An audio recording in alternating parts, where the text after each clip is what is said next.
আজকের বানাবো কাতলা মাছের তেল দিয়ে উচ্ছে দিয়ে চচ্চড়ি। আর এই চচ্চড়িটা খেতেও সুন্দর লাগে। প্রথমে নিয়ে নিয়েছি একটু চিচিঙ্গে আর একটু উচ্ছে আর একটু বেগুন দিয়ে কেটে নিয়েছি সব। আর মাছের তেলগুলো ভেজে নিচ্ছি।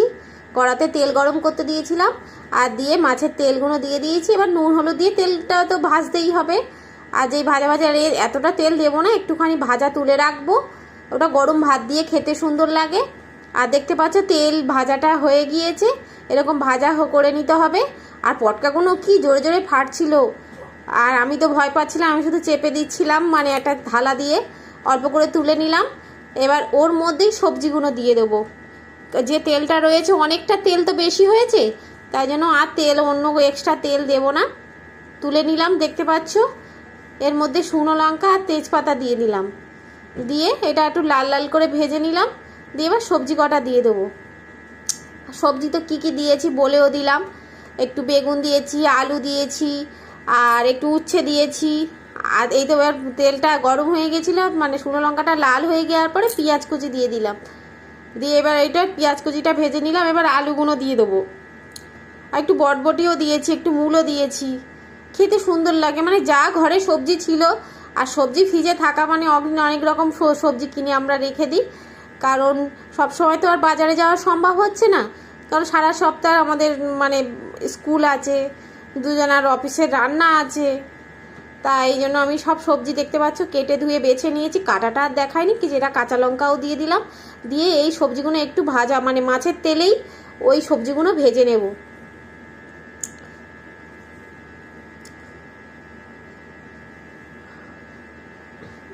গ্যাসটা জোরেই দিয়েছি, আস্তে দিইনি।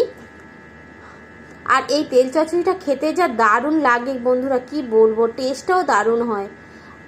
আর দেখতে পাচ্ছ যে এবার লাল লাল করে সবজিগুলোই ভেজে নেব ভালো করে। এবার একটু সামান্য লবণ দিয়ে তারপর সবজিগুলো ভাজবো, কারণ সবজিগুলো সিদ্ধ হতে একটুখানি সময় নেবে।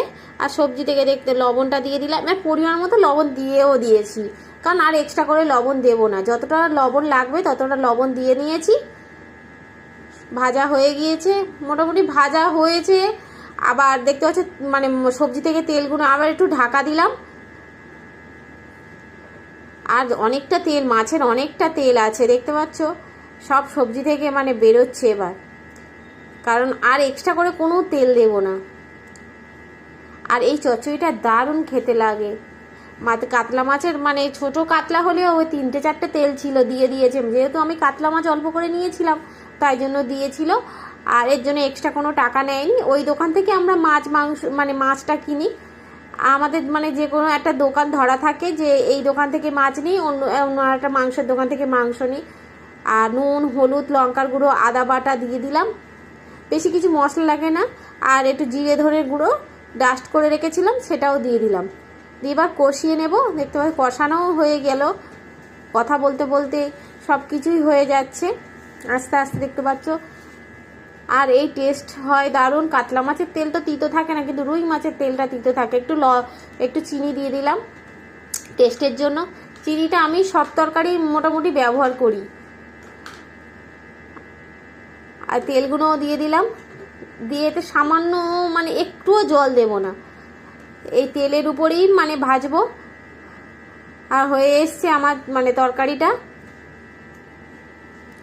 আর এর খেতে দুর্দান্ত টেস্ট হয়েছিল, কি বলবো বন্ধুরা, মানে অসাধারণ লেগেছিল কাতলা মাছ। এর থেকে বড় মাছ